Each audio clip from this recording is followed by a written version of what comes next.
Hello, this is National Chess Master Coach Bill, and I'm going to cover a game I played near the end of March in a simul, and making videos of a select few that followed the instructions to get a video, and Chesssol19 took it the most time in his game, so he gets the longest video. I reward when you take your time. I give shorter videos when you play quickly. Okay, so anyway, I teach how to play slow. So let's take a look at this game and see what happened. Uh, so I'm just playing my standard stuff, the English opening, and I'm ready to meet. Like for instance, knight f6. I'll play e4, go into the let's see what we call it, the floor McKennis attack. Yeah, floor McKennis attack, and he played d5. So I could go directly into Queen's Gambit decline, but I kind of go the slow route. I just want to play a safe, solid position and allow transpositional possibilities. So into other lines. So he develops, and I do the same. And now at this point, as I said, I'll just make it a Queen's Gambit declined, and I'm playing the slow line. I've shut my bishop in, but in a simul, I don't have much time to play this, to think. This is like a 60-60 game, and I was playing over 20 games, so I have less than 3 minutes with a 3-second increment on the average in all my games, and most people in this simul were playing particularly fast, so it was very, very hectic. And I was experimenting to see how many games I could play, but I'm not making any excuses. I don't care if I lose these games. I expect to lose a lot of them. You get better by playing better players, so here I am. Okay, so now I just develop quietly. And, symmetrical game to a large degree. Notice how this side of the board is an entire match. Okay, we look exactly the same. And, the differences are on the queen side. So it's just a matter of here of just keeping to develop. Now I play b3, and he follows up with my b7. c5 might have been more interesting, and then allow knight c6 here. I'll explain what I'm looking at in just a moment. Okay, so now c5. So this reaches one of the most interesting possibilities that can happen in a Queen's Gambit declined in this particular position. Okay, I guess you could call it the Tartakower variation. It has to do with these 8 pawns. Okay, now I'll go through an explanation here. Okay, it's possible for either side to collect what they call the hanging pawns. Okay, now what are hanging pawns? Hanging pawns are pawns that are not isolated, but they're on their own and they're isolated away from everything else. So depending on what happens, it's a possibility that either side could get the hanging pawns. Now, I decide not to try to give him the hanging pawns at least this turn. But let's see what I'm talking about. Now, there's no forced reply, but if he takes back with the pawn, and I take back here, and he takes here, there are the hanging pawns, okay? C5 and D5. Now, this creates a strategic imbalance in the position. Black's pawns are very strong. They're controlling a large area of the center, okay? I can't place a minor piece, queen or rook on any of those 4 squares, or I'm going to lose it. So what's the strategy here? Okay, well, I'll try to explain it. Well, no, I won't try. I will explain it. All right, just follow with me. White's objective is to trade pieces. The more pieces that are traded, the weaker those hanging pawns become.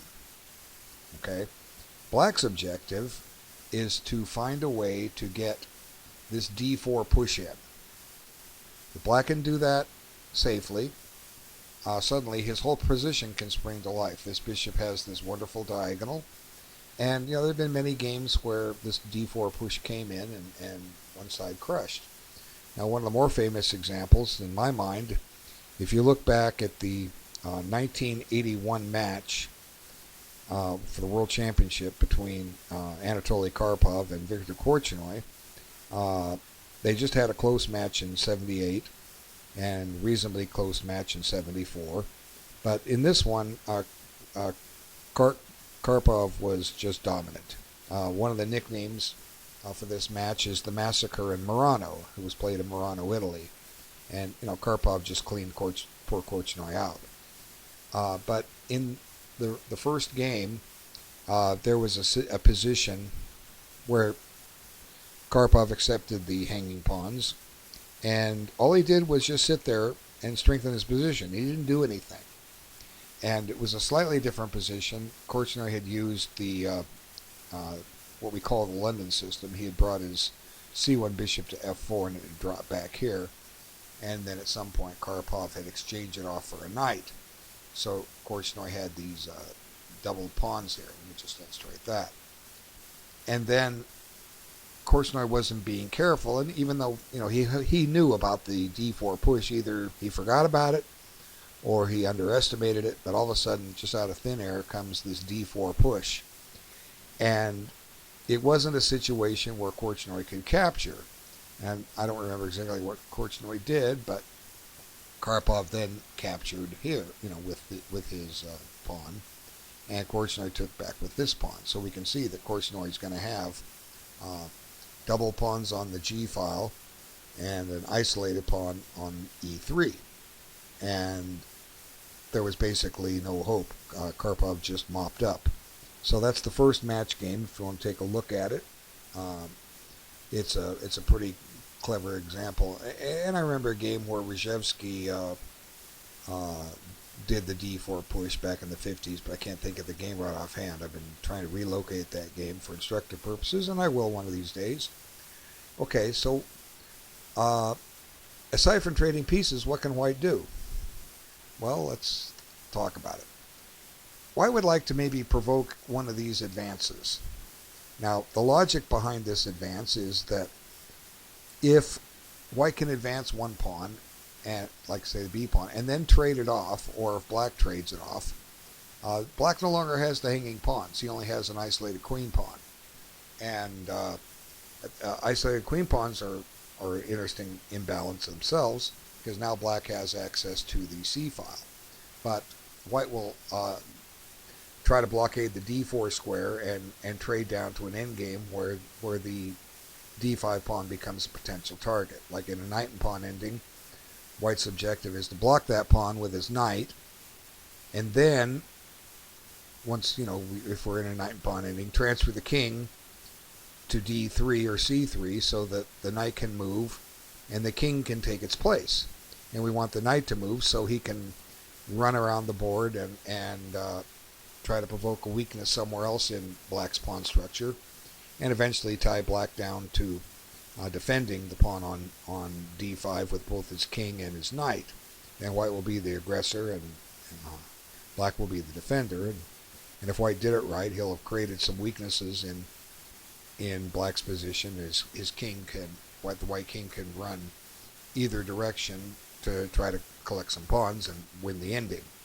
So if Black doesn't take on B4, suppose he pushes by, well, you can say, oh, he has a passed pawn. Well, yeah, he does, but suddenly White has this access to this D4 square and can start conducting his game accordingly, and then maybe even later undermine, trade off his E pawn for the D pawn and leave back Black with an isolated pawn on C4 and potentially win it.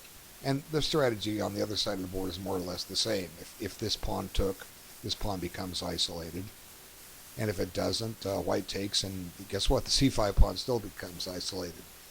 So now we don't have to, Black doesn't have to accept the hanging pawns in this situation. Black could play something like this. And, suppose White took, and then we take back with the knight. Now this is very symmetrical. It's in a way similar to, well, it's exactly the pawn structure that you would have in Queen's Gambit Accepted, the main lines. The difference would be, using the Queen's Gambit Accepted, both the white and the black pawns are up here. And, and these are equal positions. Okay, we're not getting an advantage one side or the other. There's more of a strategic imbalance in the position when you have the hanging pawns. So coming back to rook c1, I'm willing to give black a chance to give me the hanging pawns. And that's what I would do.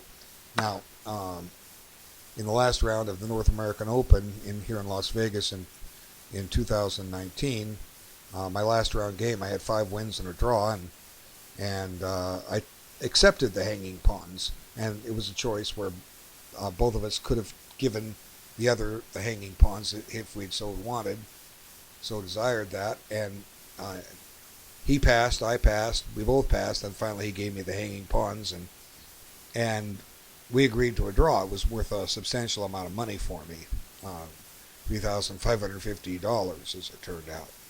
Had I lost the game, played on and lost the game, I would have won about $600. A win would have given me $7,000. But in the final position, I could have made the tactical. I was black. Could have made the tactical queen pawn push, and the outcome would have been in doubt. And I don't know. Would I have won? Maybe. Would I have lost? Maybe. I was still drawn. I don't know. I guess I'll never know because I didn't play out. But I knew it was there. It was there on the board. It was playable. And further examination of the position has shown some really, really wild complications. So, it's something you want to strive for, is that d4 push. So we don't get the hanging pawns in this position. And now he plays rook here. And again, we're keeping this position very, very symmetrical.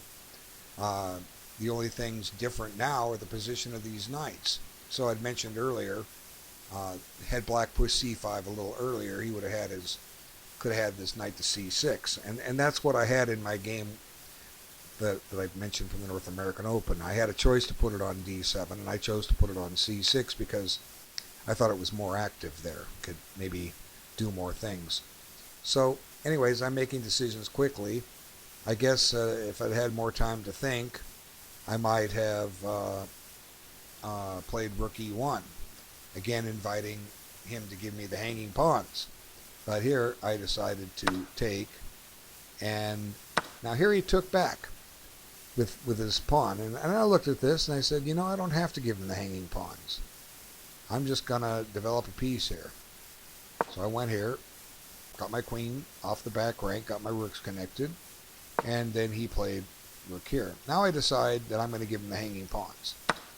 But he didn't opt for it. He took back with the knight. So I think this was the best choice. And then just play for all the strategies I've already mentioned, okay? And we'll see what happens, okay? But he decided to take with the knight. And, it's reasonable, but now we have a position where I can blockade the isolated pawn, so I do. I just play a natural move, bringing my knight to d4, and await developments. Now, at some point, maybe he might have considered throwing his knight in here, but he didn't, at least this turn. So now I swing this around. Now I might be considering positions where I take it off, but I don't know. That'd just get rid of the isolated pawn. So we'll see what happens. He does come in here. So here I guess I felt it prudent to take. I guess I wouldn't take if I was playing a slower time control, but I have to be careful. Like, for instance, queen here runs into bishop a6. Yeah, I guess I'm okay after knight here, but yeah, it could get a little tricky. And again, I'm averaging I'm playing like a 3-3 game, which is not much time at all. Okay, it's 180 seconds plus a 3-second increment. So I decided to take, and he took back with the pawn. Now there's no more hanging pawn. And I decide I'll chase his rook. He puts his rook back.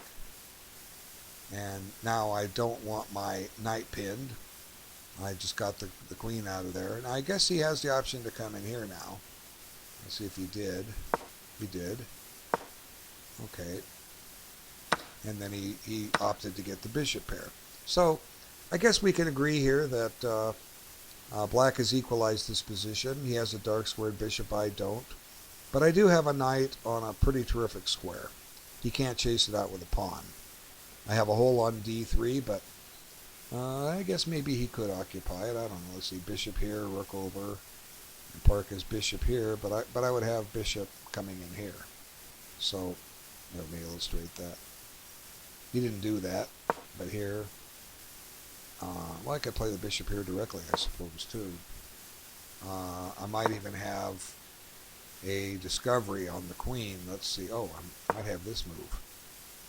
Now his queen moves, and I take, and he takes. And now this is looking very even. If I take his bishop, he takes my knight. I guess I can keep the knight on the board. And now, say he retreats his bishop. If I don't want him to have the bishop pair, that's easy. And, you know, it's again very, very even here. So there's no real advantage going for either side. So, but he doesn't play bishop a6. He attacks my bishop directly, so I got to deal with that. So I choose to swing my queen over.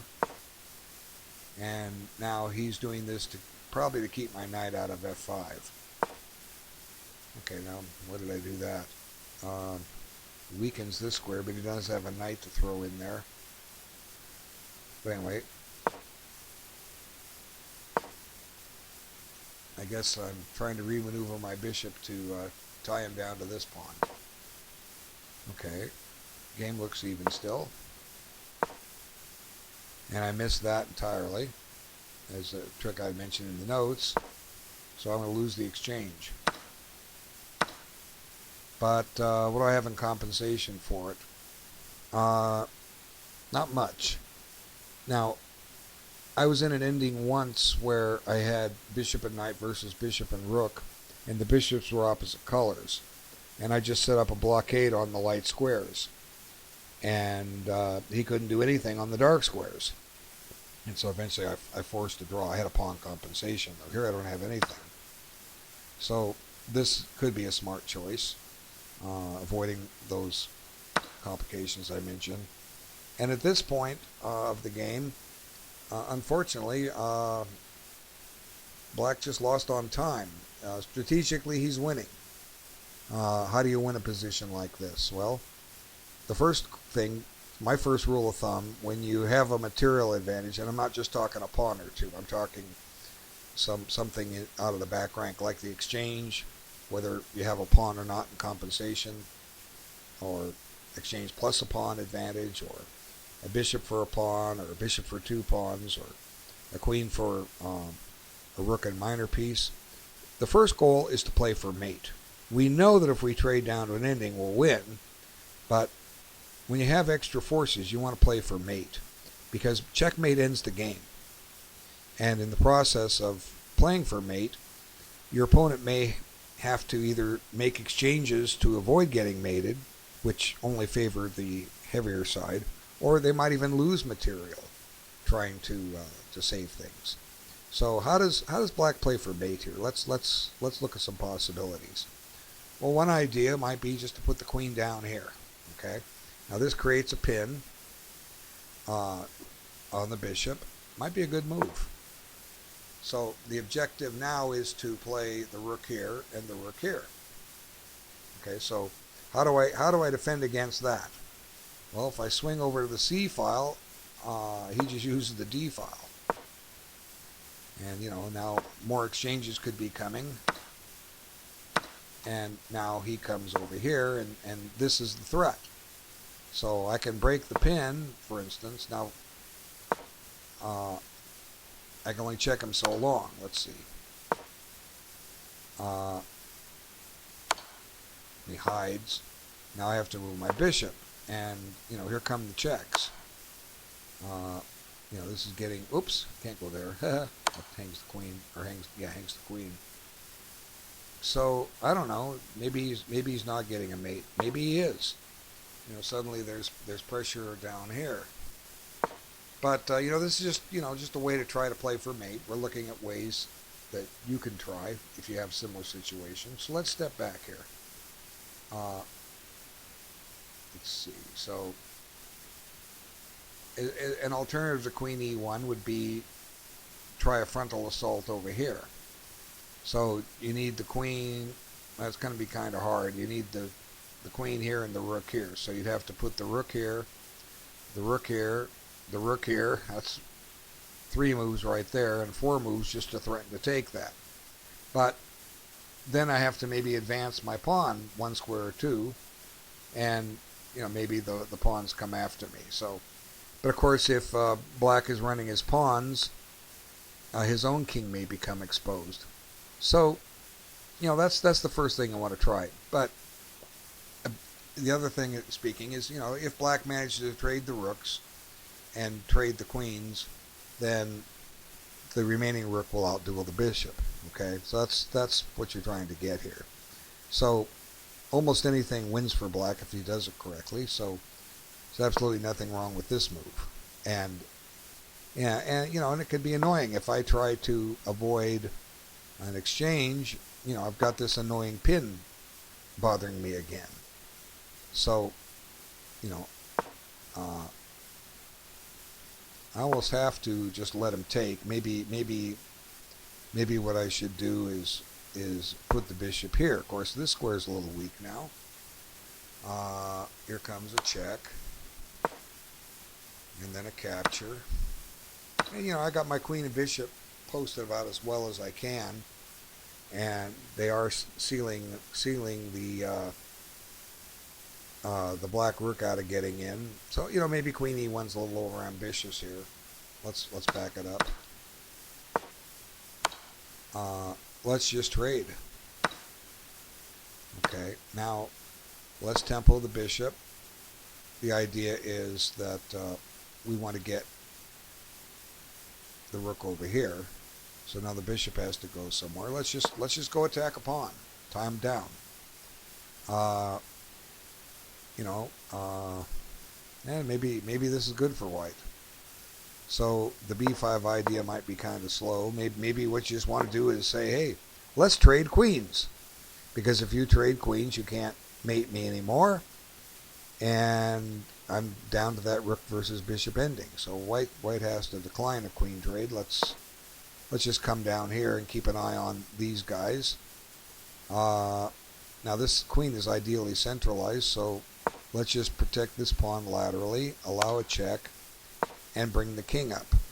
And white basically doesn't have any counterplay here. And I think it's just a matter of time before black wins.